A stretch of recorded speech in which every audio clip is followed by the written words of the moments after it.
इसी हिंदुस्तान का एक लड़का वो शादी किया, एक बाप का इकलौता बेटा शादी किया, और कुर्बान जाओ शादी करने के कुछ महीनों बाद सऊदी अरब चला गया कमाने के लिए।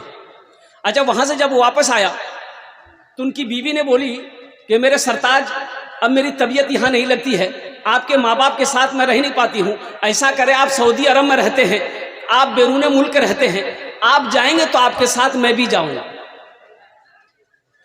ये लड़का बीवी का आशिक था, बात मान गया।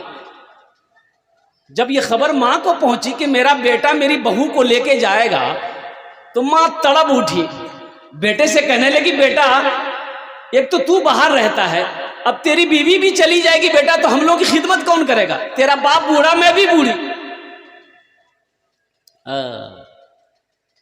नौजवानों,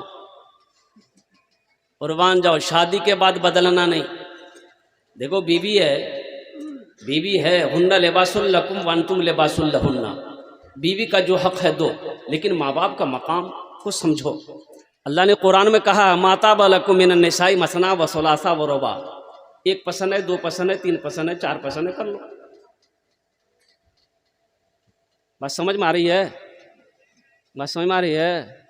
नहीं, एक पसंद है कर लो, दूसरी पसंद है कर लो, तीसरी पसंद है कर लो, चौथी पसंद है कर लो।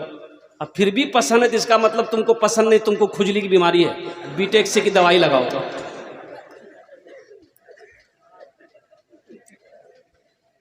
एक बीवी को पता चल गया कि मेरा शौहर निकाह करने वाला है, दूसरी शादी करने वाला है, दूसरा निकाह करने वाला, बीवी को पता चल गया कि कल जुमा है, कल ये निकाह पड़ेगा। बोला अच्छा ठीक। रात में बनाई खाना, मिलाई नींद की टेबलेट, खिला दी अपने शौहर को, 3 दिन तक सोया रह गया। तो जब ये उठा ना, उठ के बाथरूम में गया, वॉशरूम में गया, फ्रेश होकर आके कपड़ा पहनने लगा, तो बीवी बोली कि कहाँ का इरादा है? बोला जुमा पढ़ने जा रहे हैं, जुमेरात के दिन सोया था वो। बोला जुमा पढ़ने जा रहे हैं, तो बीवी बोली आज जुमा नहीं जगह, आज इतवार है, आप 3 दिन तक सोते रहे हैं। और सुनने में आया कि आप इरादा किए निकाह का, इरादा तर्क कर दीजिए, अभी 3 दिन सुलाए हैं, इरादा तर्क नहीं कीजिएगा ना, ऐसी टेबलेट खिलाएंगे कयामत में उठिएगा आप। बोले नहीं कर वो भी हाथों से। तो मेरे नौजवानों, बीवी के जो हक हैं उसको भी अदा करो, लेकिन माँ बाप का ऊंचा मकाम है। तो बताया गया कि ये लड़का अपनी बीवी की बात पे आ गया, अपनी बीवी को साथ लिया, सऊदी अरब चला गया, हर साल हज करे। 14 साल का अरसा गुजर गया। कितने अरसा गुजरे? बोलो भाई, 14 साल का अरसा गुजर गया। इन 14 सालों में 14 हज किया। खाने काबा के पास बैठकर ज़ारो कतार रो रहा था। तवाफे काबा करने के बाद ज़ारो कतार रो रहा है, तो किसी बुजुर्ग ने पीछे से हाथ कंधे पे रखी, पलट कर देखा कि एक अल्लाह वाले, तो अल्लाह वाले ने पूछा कि बेटा कौन ऐसा गुनाह किया है जो इस कतर ज़ारो कतार रो रहा है? और नौजवान की हिचकियां बन गई, कहा कि ए अल्लाह वाले, ये मेरा 14वां हज है, जब भी मैं हज करने आता हूं ऐसा लगता है मेरे दिल पे किसी ने ताला लगा दिया। तो अल्लाह वाले ने कहा कि तुम्हारे, लगता है तुमने किसी का दिल दुखाया है, लगता है तुमने किसी का दिल दुखाया है। तुम्हारी माँ है, बाप है? ये नौजवान कहने लगा कि हजरत, माँ बाप को देखे हुए 14 साल का अरसा गुजर गया, पता नहीं वो किस हाल में है, मुझे खबर नहीं है। तो फिर उस बुजुर्ग ने कहा कि फिर ये खाने काबा में बैठकर क्या कर रहा है? जा उठ, अपने माँ बाप के कदमों में जाकर उसे मना ले, अगर वो राजी हो गए तो अल्लाह तेरे दिल के ताले को खोल देगा। ये नौजवान आनंद फानन में टिकट बनाया, हिंदुस्तान आया। जब अपने गांव पहुंचने के करीब हुआ तो 14 साल का अरसा हो गया था। तो पहले फूस के घर, टाली के घर, टीन का घर, लेकिन अब देख रहे बिल्डिंग ही बिल्डिंग है। तो अपना घर पहचान में नहीं आएगी। देखिए बूढ़े मियाँ बैठकर, गांव से बाहर बैठकर घास काट रहे थे।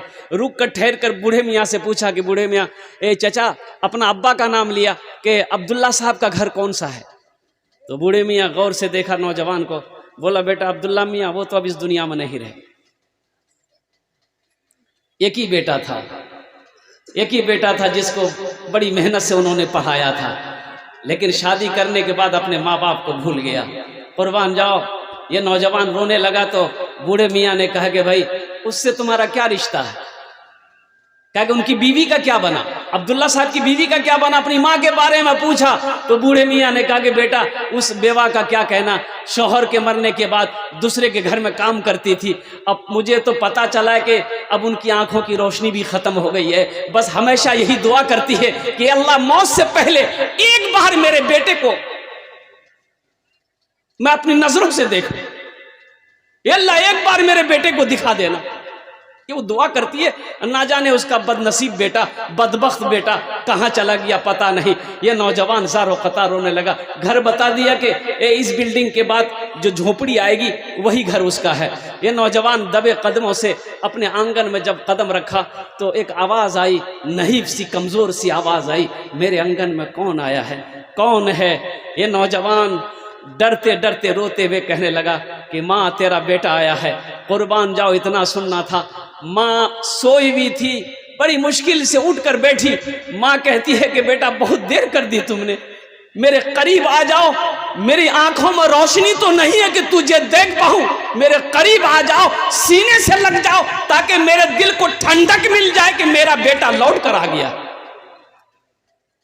मत पूछो रातों को मैं भी कैसे कैसे सोता हूँ, जब जब माँ की याद सताए चुपके रोता हूँ, चुपके रोता हूँ। है दर माँ के चरणों में तन मन धन कुर्बान है, जो माँ की ममता ना समझे वो कितना नादान है, वो कितना नादान है।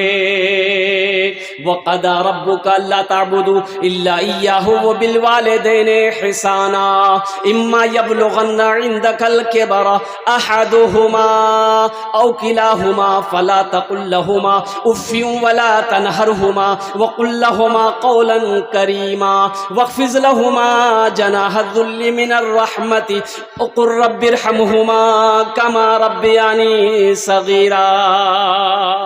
कुरान पढ़ो, सूरे बनी इस्राइल की रुकू नंबर 2 है, पढ़ो तो सही, कुरान पढ़िए तो सही। अल्लाह ने क्या हुक्म दिया है, अल्लाह का क्या हकाम है, अल्लाह का क्या फरमान है, अल्लाह का क्या इरशाद है माँ बाप के साथ। ऐ लोगों, मेरे साथ किसी को शरीक ना बनाना, अपने माँ बाप के साथ अच्छा सलूक करना। अल्लाह कहता है मेरे साथ किसी को शरीक ना बनाना, अपने माँ बाप के साथ अच्छा सलूक करना। और सुनो, जब वो दोनों बुढ़ापे को पहुँच जाएं, उन्हें झिड़कना नहीं, उन्हें उफ तक ना कहना, उनके लिए शफकत का बाजू बिछा देना और दुआ करना, रब्बिरहमहुमा कमा रब्बियानी सगीरा। ऐ मेरे रब, मेरे माँ बाप पर रहम फरमा, जिस तरीके से उन्होंने मुझे बचपन में पाला पोसा बड़ा किया। इंशाल्लाह नौजवानों, माँ बाप की खिदमत करोगे? कितने लोग तैयार? इंशाल्लाह उठा हाथ। और एक बात याद रखना, जो अपने माँ बाप के साथ जैसा करेगा उसका बेटा भी उसके साथ वैसा ही करेगा। एक बेटा माँ बाप से किसी बात पे झगड़ा हुआ, वो बेटा बाप का कालर पकड़ के घसीटने लगा, घर से घसीट कर वो सारे में लाया, वो सारे से घसीट कर आंगन तक लाया, आंगन से दरवाजे तक ले गया। तो बाप रोते हुए कहता कि बेटा बस कर, यहीं तक रुक जा, यहीं तक। तो बेटा रुक गया। तो बाप ने कहा कि बेटा जानते हो, मैंने भी अपने बाप को घसीट कर यहीं तक लाया था, इसी जगह तक हम भी अपने बाप को खींच कर लाए थे, घसीट कर लाए थे। आज उसका बदला तुमने अदा कर दिया, इसका फल मुझे मिल गया है। इसलिए नौजवानों, एक बात याद रखना, जो अपने माँ बाप के साथ नेकी करोगे, तुम्हारी औलाद भी तुम्हारे साथ नेक सलूक करेगी। आज तुम अपने माँ बाप को सताओगे, ये लिख लो, पत्थर की दीवारों पे लिख लो, कल हो करके तुम्हारा बेटा भी जब तक वैसा करेगा नहीं, तुम्हारी मौत नहीं आ सकती। जब तक भोगोगे नहीं तब तक मर नहीं सकते। तो इंशाल्लाह माँ बाप से मोहब्बत है तो इंशाल्लाह माँ बाप के नाम पर कुछ करोगे? अब भाई करोगे? अरे बोलिए ना भाई, करेंगे इंशाल्लाह। अल्हम्दुलिल्लाह, मदरसे का जलसा है, इस मदरसे के अंदर में माँ बाप के नाम पर इसाल और सवाब की नियत करने वाला बहुत सारे सखी यहाँ पर बैठे हुए हैं। मैं मोहब्बत देखना चाहता हूँ, माँ बाप की मोहब्बत कितनी है। अल्हम्दुलिल्लाह हम ज़्यादा नहीं, आपसे আপনার জন্য আমি 10টা দোয়া করব। কত দোয়া করব বলুন তো? अरे बोलूँ ना, কত দোয়া করব? 10 दुआ करेंगे और यहाँ जो दुआ होगी कबूल होगी इंशाअल्लाह। अल्लाह का कुरान कह रहा है वक़ाला रब्बुकुम उदूनी अस्तजिब लकुम, मेरा अल्लाह कहता है मेरा बंदा तुम मुझे पुकारो मैं तेरी दुआ को कबूल करूँगा। मेरा बंदा तुम मुझे याद करो मैं तेरी दुआ को कबूल करूँगा। ये मेरे रब का कौल है, फरमान है। यहाँ जेखाने जेटी दुआ होबे कबूल होबे, जेटी दुआ होबे मकबूल होबे, ऐसी वैसी दुआ नहीं होगी। एक बुढ़िया रास्ते में गिर गई, एक नौजवान मोटरसाइकिल लेके जा रहा था, देखा कि बुढ़िया गिर गई है, उठाया, दोनों हाथ पकड़ के बुढ़िया को उठाया। हे दादी उठ, दादी उठ उठ उठ उठ। तो बुढ़िया उठी, बुढ़िया बोलिए बेटा जितना जल्दी तुम हमको उठाया है हम उतना हम भी दुआ करते हैं अल्लाह उतना जल्दी तुमको भी उठा ले। बहुत सारे हमारे भाई बैठे हुए हैं, ये मदरसे का जलसा है, 35 बच्चों की दस्तारबंदी है। कितने बच्चों की दस्तारबंदी बोलिए? 35 बच्चों की दस्तारबंदी है। एक बच्चे को हाफिज कुरान बनाने के लिए कुर्बान जाओ, कम से कम 10,000 रुपया खर्चा है।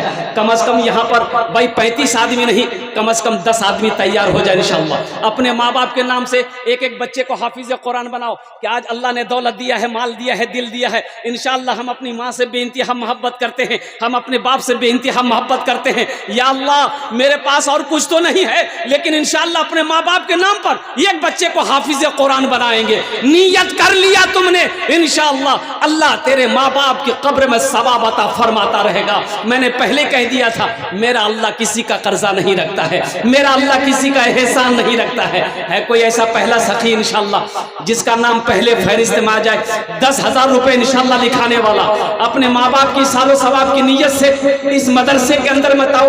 ए पहला नौजवान यहाँ आ जाइए, मुसाफा कीजिए, आइए। ए पहला नौजवान, नारे तकबीर, वाह भाई वाह। हजरत बैठ जाइए, लिखिए, नाम लिखिए, अब मोबाइल नंबर भी लिखिएगा, बात करने में अच्छा रहेगा। अच्छा देखिएगा, नकद है नकद दे दीजिए, नकद नहीं है नाम लिखा दीजिए। ये दूसरा ऑप्शन हुआ, नकद है नकद दे दीजिए, नकद नहीं है तो नाम लिखा दिए, कल कमेटी वालों के हवाले कर दिएगा। तीसरा ऑप्शन, पेटीएम का जमाना है, पेटीएम कर दिए, फोन पे का जमाना है, फोन पे कर दिए, गूगल पे का जमाना है, गूगल पे कर दिए। खाली आप देने के लिए तैयार होइए, यहाँ लेने के लिए तैयार है।